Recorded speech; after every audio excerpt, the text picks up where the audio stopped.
one of your New Year's resolutions is to save more money, there are tons of bonuses going on for starting new savings accounts right now. For example, Allianz Online Banking has an offer through Swagbucks where you can earn a bonus of $75 for opening a new account. All you need to do is sign up for Swagbucks by going to geobreezetravel.com/swagbucks, click through Swagbucks to sign up for an Allianz Online Banking account, and you will earn an award of 7,500 Swagbucks, valued at $75. Check out Swagbucks for even more easy money-making offers, and thank you to Swagbucks for partnering with this episode of the Geobreeze Travel Podcast. Welcome to the Geobreeze Travel Podcast, a show for anyone wanting to level up their travel hacking lifestyle. I'm your host, Julia Menez. I'm a travel hacker, coach, speaker, Filipino-American ENTJ who loves solid travel gear and using shortcuts on spreadsheets. On this show, I'm on a mission to bring you travel hackers from all walks of life to help you level up your travel hacking game. We dive into credit cards, miles, points, strategy, mindset, and the secrets behind how to travel the world for next to no cost. So let's get hacking. A private island off of Key West where on one of our boat tours, we were asking, how much are these houses? They're like $30 million houses. They are ridiculously expensive. Yeah. And there's a restaurant on this private island and you have to make reservations and you have to get on a boat to get onto the private island. And before you get on the boat, they make sure that you have reservations. And then when we get there, you walk out onto this pier and it's like the island on Survivor, except fancy because there's tiki torches as you're walking out onto the pier, and then you walk onto the sand into this fancy restaurant. It's absolutely gorgeous. We had a table right on the beach and the water. So it's interesting because you are walking through what I assume were marble tiles and then straight onto the beach with these tiki torches. I had the Florida Keys pink shrimp carbonara, which was gigantic. They were like, you're not going to finish it. We have NFL players who dine here and they've never finished it. They said the only person who's ever finished it, there was like one 16-year-old girl and she's the only one who's ever finished the shrimp carbonara because it was huge. We had cocktails there as well. I think I had the key lime martini, which was fantastic. Hey there, points people. You just heard a clip from me. As the first podcast episode of 2023, this episode is going to be a little bit different. I'm joined today by Ashley Serrate from the Florida Keys Department of Tourism, and she will be acting as today's interviewer while I am the interviewee, covering a press trip that I recently had the pleasure of taking in the Florida Keys. In this episode, we discuss flight and hotel options that you can take on points, as well as restaurant and excursion recommendations in the Florida Keys. If your New Year's resolutions include healthy eating, exercise, and traveling more on points and miles, you'll definitely want to check out the Chase Freedom Flex, which earns 5x points on special categories each quarter. The special categories in Q1 2023 are grocery stores, Target, and gym and fitness memberships, which will help you earn even more points as you make 2023 your best year ever. Remember, if you decide to apply for the Chase Freedom Flex or any other card, never apply directly through Google. Always use a friend or creator's referral link. If you're interested in supporting this show when you apply for your next card, check out geobreezetravel.com/cards. And if you're not sure what card is right for you, I offer free credit card consultations at geobreezetravel.com/consultations. And we have the links to the Chase Freedom Flex for you and the free consultation form for you in the show notes as well. And now, on with the show. Hey, Ashley, welcome to the Geobreeze Travel Podcast. Hey, thanks so much for having me. I'm so excited to have you, and we are going to do things a little bit differently today where you are going to be the interviewer and I am going to be the interviewee and talking about my fantastic trip to the Florida Keys. But before we get into all of that, tell us a little bit about yourself and your background and the Florida Keys and why everybody should go there. Yeah, absolutely. So my name is Ashley Serrate. I'm a representative for the Florida Keys and Key West Tourism Board. I've been working for the Keys for about 6 years, but really it's not a job. I have been vacationing in the Keys since I was a kid, so I get paid to tell people to go where I vacation.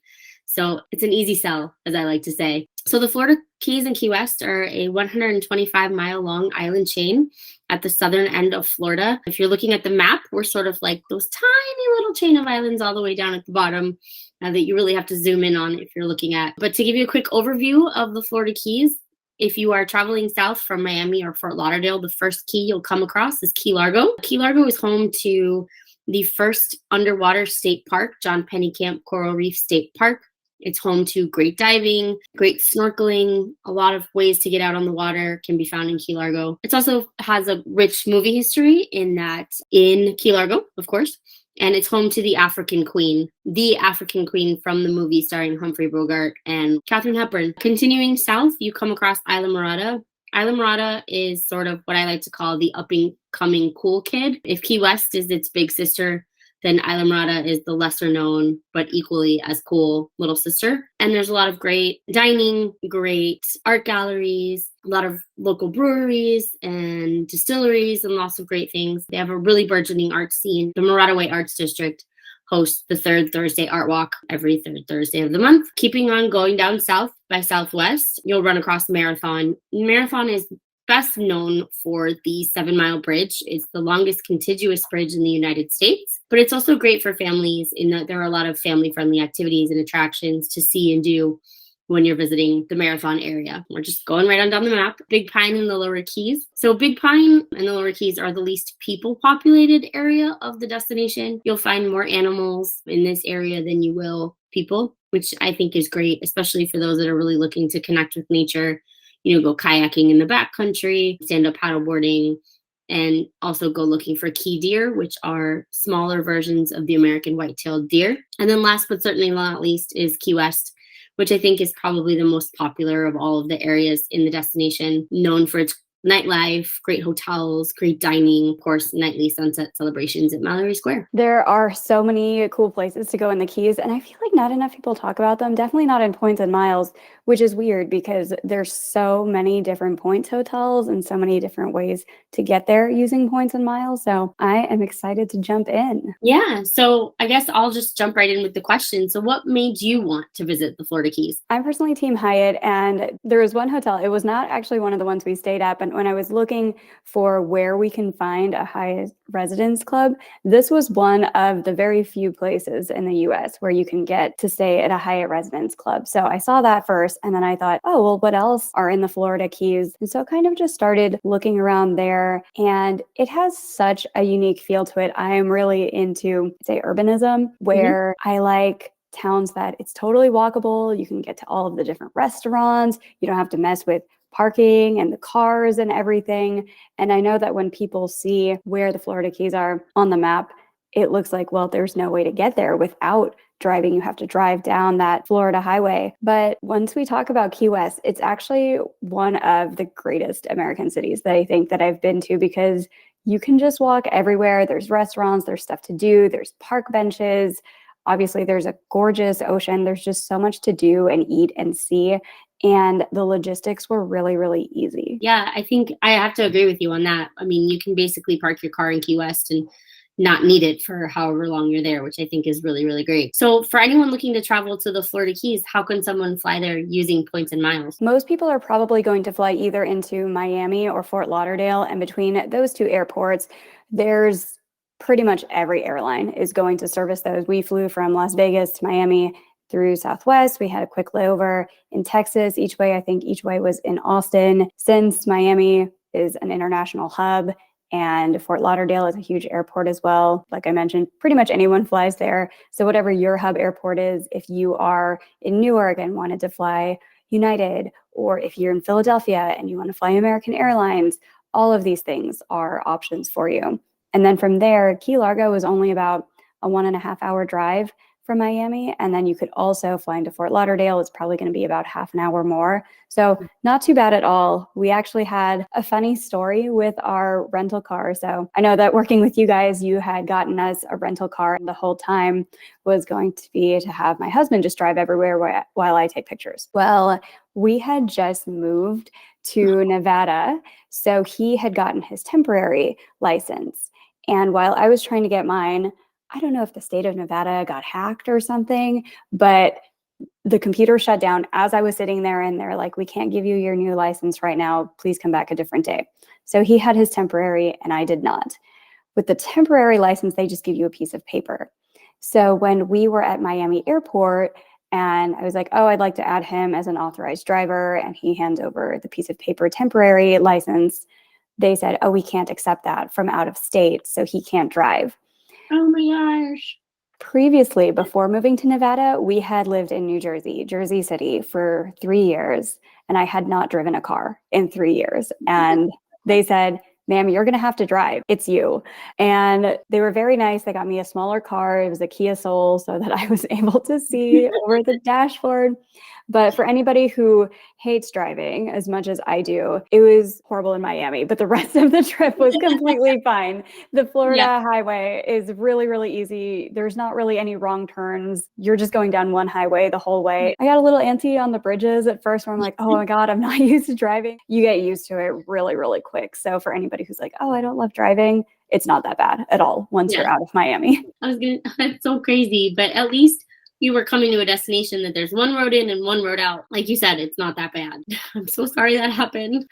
Oh, it's okay. And if anybody is listening and is like, I really, really, really don't want to drive, you can fly directly into Key West. You can fly with Allegiant, American Airlines. Delta has a flight from Atlanta, so you would just connect through Atlanta. JetBlue has seasonal flights from Boston. United Express has flights from Newark. And there's also some seasonal United flights from Chicago, Houston, and Washington, Dulles. So if you're like, nope, no cars for me, it's still definitely a viable option to visit the Keys. You just fly straight into Key West and then take a taxi or one of the shuttles or something to your hotel. And it's a small island, and we'll talk about some hotel options where you can walk pretty much everywhere. We didn't need our car the whole time we were in Key West. To add to that, also, if you do want to fly into, if your hub airport has direct flights into Miami or Fort Lauderdale, there's a company called Flixbus, has stops in every major area. They have a stop in Key Largo, Islamorada, Marathon, and then most hotels like in the Islamorada area have shuttle transportation to area attractions. So you can take that as an alternative method of transportation too. And it's really affordable. I think tickets are only like $22 a person, which is pretty cheap. How about hotels? Are there any good points hotels in the area? Yeah, so we stayed at Beggar's Key, which was in Key Largo. It's a Hilton property. It's part of the Curio collection. And so the number of points that you would need in order to stay there is going to vary. I saw a few dates that were only about 50,000 Hilton points, which isn't bad at all. But if you're traveling during peak season, like spring break, the points prices can get a lot higher. But as far as the property, oh my God, the property is really, really beautiful. And it has a lot of waterfront to explore, everything from just what you would expect with the regular beach activities. And then there's some more shaded areas that have like the mangrove trees, which was really, really unique because it feels like you're going through a small forest, and then you have your own secluded area with benches and chairs, and then it goes straight into the water. So really, really unique views and experience seeing that. And then at this hotel, it seemed like everybody was kind of congregating around the beach and the restaurants. So it's really easy to explore the rest of the hotel by yourself and just get photos without anybody in the background. For anybody who's really into Instagram like I am, that is really helpful to have those types of areas just with the forest and the trees and the hotel balcony. They have these swinging chairs all over the hotels.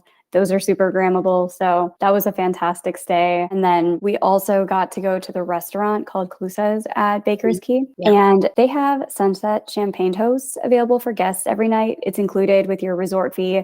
The resort fee includes a lot of other things like beach activities and all the water sports, all the kayaks, paddle boards, things like that. And the nice thing about the champagne toast, other than free champagne, we visited in November and it was right after daylight savings time. So sunset was at like 5 p.m. At 5 p.m., everybody is still at the beach. We had the entire restaurant to ourselves. We had the best view of the sunset from the entire restaurant. So it's probably an added perk of going in November, in addition to the weather being perfect that time of year. And since we were already at the restaurant, we had dinner there. I had the scallops. They were really good. We had the rum cake dessert, which was really good too. And then I also like the cocktails that they had. I mean, the cocktails were good, but what I thought was really unique about them was the straws, because they were like these speckled looking material. And I asked the waitress what that was. And she said they were made out of recycled and upcycled avocado seeds, which I thought was really cool because we'll talk about the turtles and everything later. But there's a lot of wildlife in the Keys that ingest a lot of trash.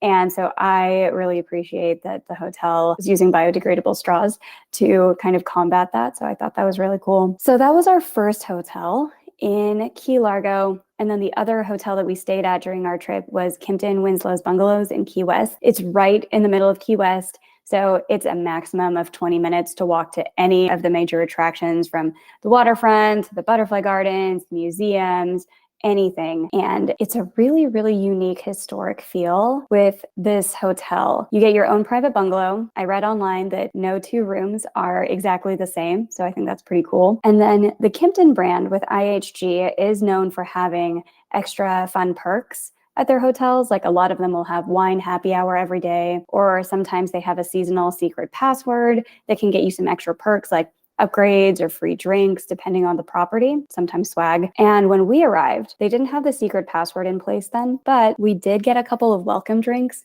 So one was a beer, I think it was a lager that was specially made for the hotel. It had the hotel's branding on it. Mhm. Yep. And then our other welcome drink was this really, really refreshing peach blossom hard seltzer, which our room wasn't ready yet. So we just enjoyed that on the porch. It was such a relaxing feeling, just kind of drinking on the porch. It felt like we were at somebody's house because of how the bungalows are laid out. What I really liked about this property was, like I mentioned, we could just park our car. We didn't have to mess with it for 2 days. We could just walk around the entire island and go to all of our different excursions from there. We didn't have to worry about, oh, should we drink with dinner? Should we not drink with dinner because we have to drive? So that was probably my favorite thing about this property, was just how easy it was to walk to everywhere from there. That's one of my favorite things about Dot property as well, is that it's so conveniently and centrally located. Yeah, and then there are lots of other points hotels in the Keys as well, depending on what type of points people are into. So if you're Team Marriott, there's the Saint Hotel in Key West. It's a Category 7 Marriott property. Rooms are going to cost between 50,000 and 70,000 points per night. Marriott also has the Playa Largo Resort, also a Category 7 property. And I think we saw some Courtyard Marriotts when we were driving around Key Largo, if you're more on the budget side of hotels. For Hilton fans, there's Casa Marina, which is a Waldorf Astoria resort. That's probably going to cost you about 70 or 80,000 points per night. There's also the Reach in Key West, which is a Hilton resort. And that one can get really expensive with points. We're talking more than 100,000 points per night. So if you have any free night certificates with your Hilton Aspire card, that is going to be a really good redemption to use there. And of course, there's the Baker's Key Resort that we talked about. And then for Hyatt fans, there's the Hyatt Centric Key West, which is a Category 6. It requires 25,000 points per night. Book it really early. It sells out super fast on the availability calendar. And then, like we mentioned at the beginning of this episode, there's the Hyatt Residence Club Key West, which is also 25,000 points per night. And like we mentioned, Hyatt Residence Clubs are far and few. So if you're trying to check off that brand for Hyatt Bingo, so you can get your free Hyatt night after staying at 5 different brands, this is a really good one to try to get. And for IHG fans, there's the Crown Plaza in Key West, and then there's also Holiday Inn in Key Largo if you are more on the budget side. So whichever kinds of points you have, there are tons of options in the Keys. And since there's lots of luxury resorts, if you have the Amex Platinum and want to use your fine hotels and resorts credit there as well, tons of options for points hotels. I think you've named some of my favorites too. So now that we've kind of covered flights and hotels, let's talk about food. I know I have my personal favorites that I can chime in. What were some of your favorite restaurants that you got to experience while you were in the Keys? Oh my God, I think I gained like a pound a day, which is okay. Even though we were on the beach, oh my God, the food was so good. So we had so many different key lime pies everywhere, obviously. But as we were kind of driving down the Keys, we had Calusas at Baker's Key, like I mentioned. We also had lunch at the Fish House in Key Largo. Everything is so fresh. I like that their placemats, it had this diagram of all the different fish that you could probably find in the Keys, whether it's mahi or lionhead fish or hogfish or any of the other common fish that you're going to find there. So I like that they just kind of explained what you were looking at. And it was so fresh. And I think this is where we had probably one of my favorite key lime pies. It was really custardy. There was a huge peak of very stiff meringue on top of it. I think that was my favorite one because a lot of the other ones, they just kind of end up tasting the same. And we tried a key lime thing everywhere we went. Yes. But I think the one at the Fish House was probably my favorite. It's super casual to just walk in there after a day at the beach. We went there after going on the dive trip and we were so hungry afterwards, but it's really casual, really easy to just order. I think I just had the appetizer platter because I couldn't make up my mind on what I wanted to eat. I just wanted to try everything. So I said, I'll just have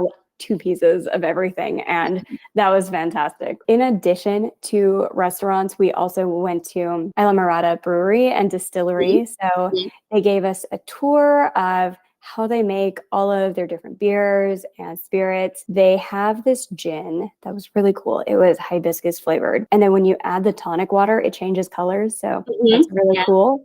Party trick. We had flights of beer and also different cocktails. And I think my favorite by far was the frozen key lime pie. It was kind of like a pina colada, but with more of a lime feel. It was really good. And then so many different beers that were all pretty light and would just pair really well with a boat ride or sitting on the dock with some friends on a beach, because obviously that's what you're going to find in the Florida Keys. It's not really the weather for stouts or anything like that. Yeah.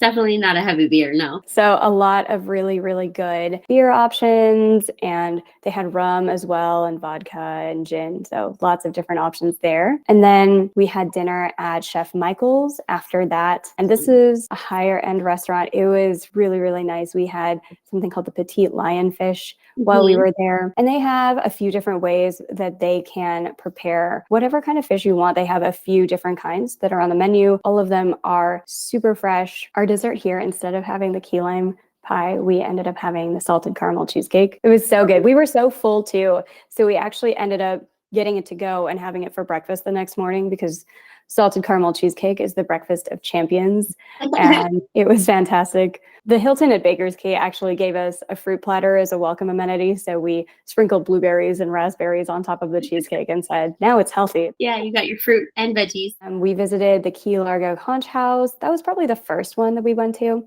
when we got into Key Largo. Again, had appetizer platters because everything looked good and we couldn't decide.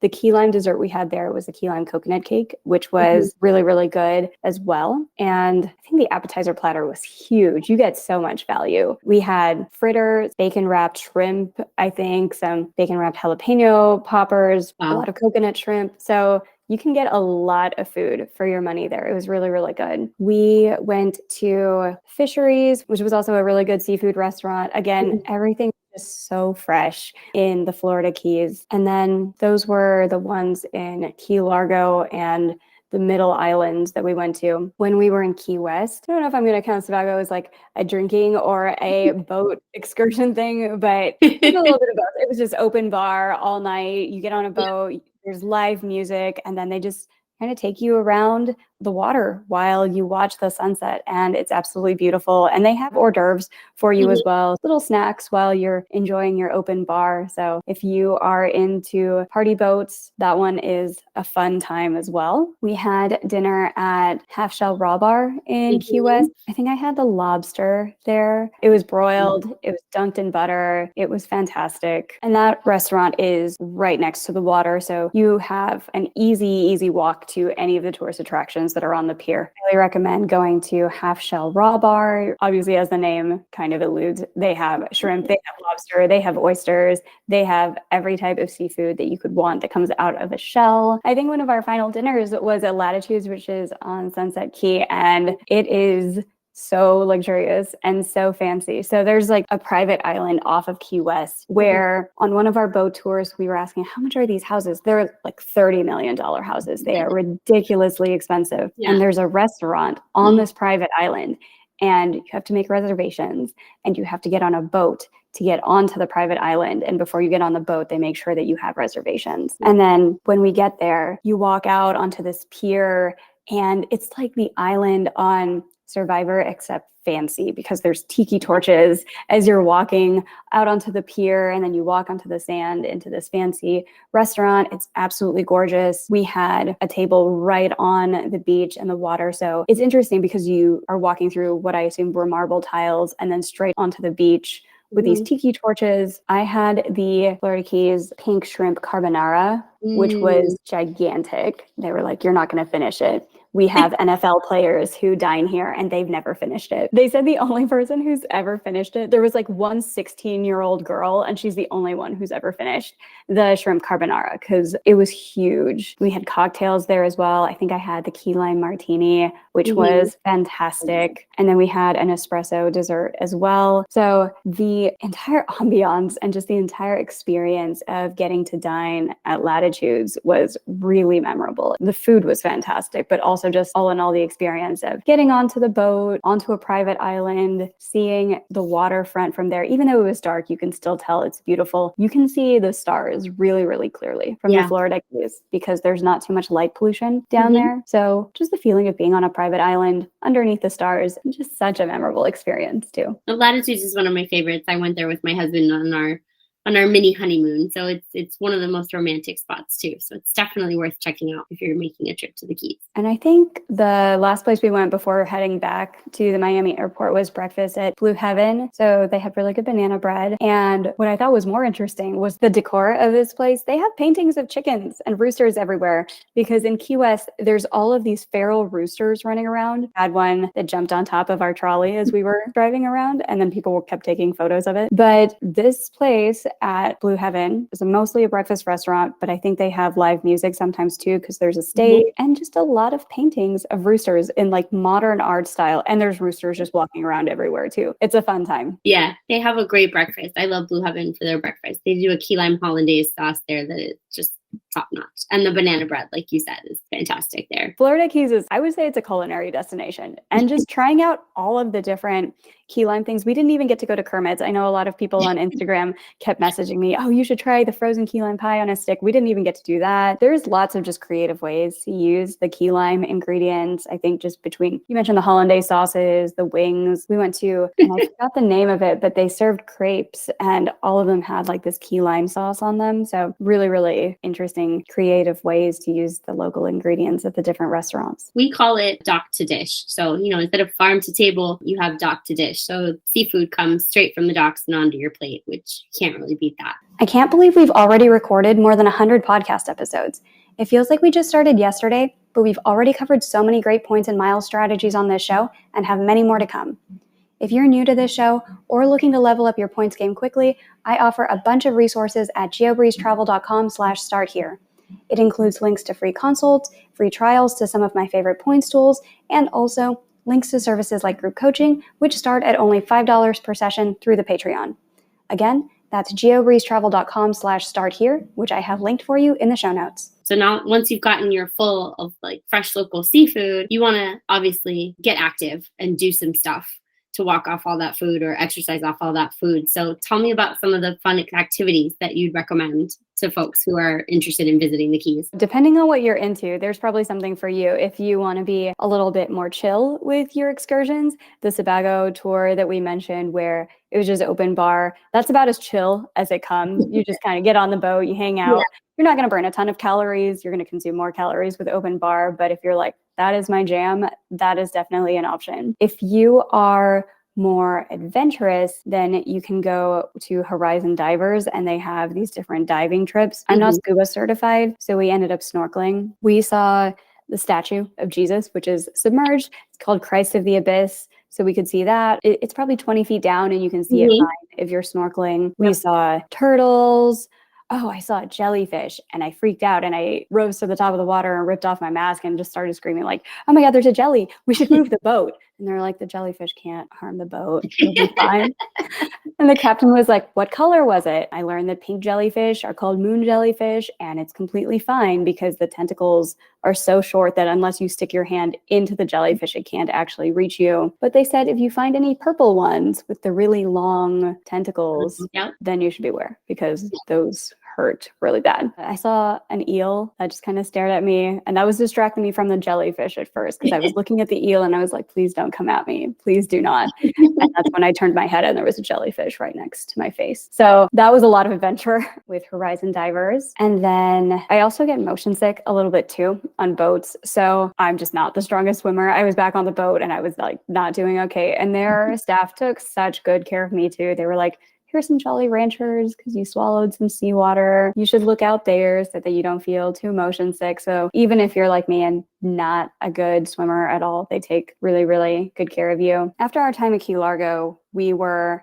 driving down towards Key West. In the middle, in Isla Mirada, there's the Turtle Hospital, which is really, really educational. So there's lots of things that can go wrong and they're all really sad and unfortunate. So propellers from boats can hit turtles. They might have to get something amputated. If they eat too much trash with the straws or the plastic bags or the fishing lines or anything, they get what is called bubble butt syndrome. I learned that from the turtle hospital, where they just can't like expel gas the way they need to. So they can't dive, they can't hunt, they can't get away from predators, and they just float at the top of the water, and then they're just sitting ducks. So they get a lot of these turtles, they bring them in to the turtle hospital so that they're safe, and then they feed them there. And it's just a really cool educational experience for people to learn about the conservation efforts for the turtles, and also what can be done, who to call if you see a turtle that's just floating in the water, because turtles shouldn't be floating for that long. They should be diving. It was also interesting too, because the day we were there was a giant group of French tourists, and so they had to be translating the turtle information into French. I still don't know how to say turtle in French. I probably should have had that as like my one takeaway. So Turtle Hospital, really cool experience and fun place to stop by on the drive down. Really recommend it for families too, because I think it's educational for children just as much as it is for adults. It's one of my favorite places. They're dedicated to the care and rehabilitation of sea turtles too. So they actually rescue the sea turtles, like you mentioned, and then when they can, they release them back into the wild, which I think is really impressive. And speaking of conservation efforts, we also got to do a dolphin watch and snorkel tour with Honest Eco. And I think this was probably my favorite excursion out of all of them. So I mentioned that I get a little bit seasick and motion sick. This boat was electric. So I don't know if it was because we had the perfect day and the water was like glass, or if it really is just the magic of being on an electric boat instead of a gas-powered boat. But I didn't get motion sick at all because it was so smooth, and just the care that they take as far as how they interact with the dolphins. They're not like throwing a fish to them to try to get them to do tricks or anything, because they say that as soon as a dolphin is dependent on humans for that, they're going to die and they're going to starve. Because that used to happen, I think, all the time in Tampa. And then the pandemic happened, and then tourists stopped coming, and then dolphins were just starving because they didn't know how to go hunt for their own food. So a lot of just these different facts about how dolphin conservation works and how to be responsible when you're interacting with dolphins on these different boat tours. I think that the care that they took to do that kind of education was above and beyond what you would find on a normal tour. It was also such a small group. I think they only had 8 of us on the boat, so really easy to walk around. They provided snacks for us. There was solar panels on top of the boat too. So I thought that was just really cool, because they can draw even more power from the sun and have that to power all of like the radio and the intercom and the equipment and everything. So the boat is called the Squid. It was also cool whenever they're like, go for squid. Whenever other boats were asking, hey, have you seen any dolphins? We saw 5, I think, all just in one pod. And so it was just so cool seeing them. They were surrounding the boat, because the dolphins remember which boats are kind of the good boats versus which boats are really annoying. Also think that because it was an electric boat, it didn't make so much noise. So the dolphins were just a lot more comfortable coming up and saying hello. And it was just magical seeing them that close. It's one of my favorite tours in all of the Keys. Like you said, because the boat is silent, I think the dolphins kind of react a little bit more to that. And the team there does such a great job. They really do. They're so knowledgeable too. Our tour guide, her name is Rachel. Our captain's name was Sarah. Rachel is like a legit marine biologist. So she just knew so much about dolphins. She specialized in sharks. And we did some snorkeling there as well, the Keys. And we saw giant lobsters. We saw a stingray, and they really, really knew where to point out where we could see different things. So that was cool, where we could see some more wildlife, and the water was completely calm. Since it was a smaller boat too, they can go into shallower waters. The water's just a lot more calm. So if you get motion sick, again, much nicer experience than deep waters. There won't be too much other traffic, I would say. There's not too many other boats of that size that can go out there, so you kind of feel like you have the whole preserve to yourself. I love Honest Eco. I think they're great. And plus, getting out on the water with any boat charter is definitely one of the things that's like a must do when you're in the Keys. So that was some stuff on boats. We also did some stuff on land. So we took the conch tour train just around Key West. It's a really good way to orient yourself when you're first in Key West as well, because they'll just point out all of the major landmarks. They'll take you around the entire island. It's hop on, hop off. And this is the one where the chickens just kind of jumped on top of the trolley tour. So that was fun to see as well. The Hemingway Holman Museum is definitely one of my favorites because Hemingway lived in Key West for a significant amount of time and wrote some of his best works while he was in Key West, like To Have and Have Not and For Whom the Bell Tolls. I also really love going to the Key West Butterfly Conservatory. If you're walking through the conservatory, sometimes the butterflies will land on you and it's such a magical experience. And it's home to Rhett and Scarlett, the bonded flamingo pair, who are arguably maybe just as famous as Hemingway on social media. They're super popular. So that's one of my favorite things to see and do while I'm in Key West. Yeah, there's just so much to do. No matter what your vibe is, if you want more of a party vibe, just relax on the beach vibe, adventure travel, eco travel, there's something for you to do in the Keys. Yeah, there's a little bit of something for everybody, which I think is what makes it extra special. I'm glad you got to enjoy a little bit of the Florida Keys. I hope you enjoyed the trip. Oh, I had such a great time recommending it to everybody all over Instagram too, not just because it was a hosted trip where you guys hosted me, but it really is such a cool destination. And like I mentioned, I'm a bit of an urbanist. I really like going to American cities where you can just walk everywhere and you don't have to deal with giant parking lots or huge mega malls or suburban plots of land. Like I live in Las Vegas and there's a lot that I love about Las Vegas, but you can't walk anywhere. You'll get run over or you'll just get dehydrated in the desert and die in the time that it takes you to walk from one neighborhood to the next, because everything is so spread out and far apart in the Florida Keys. Everything's just all condensed in one area. It's picturesque too. Just the architecture of everything from, I don't know if that's 19th century or where it's from, but just the architecture of the buildings and the houses is really special too. There's a huge Caribbean influence. So a lot of that comes from, the early 1800s, early 1900s. And obviously, the Cuban influence and the Caribbean influence. You feel it in the Keys. I always say that once you get into the Florida Keys, you kind of feel like you're in a Caribbean oasis without actually having to leave the US and get a passport stamp. In my mind, that's pretty magical in and of itself. Yeah, people always think that they have to go halfway around the world to feel like they're on vacation or to feel like they're away from home and getting to experience something different. But the Florida Keys feels like it's a world away, and it's really only a 3-hour flight for some people, a couple-hour drive from Miami. So definitely somewhere that I would recommend checking out, especially if you're traveling with children. You're not sure if you want to handle such a long flight.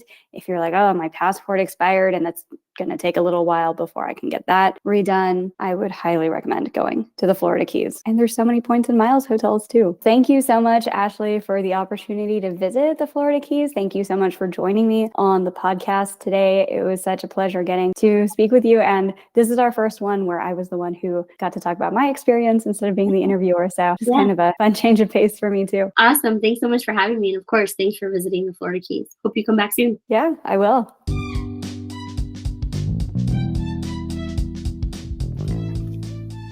Thank you so much for listening to today's episode of the Geobreeze Travel Podcast.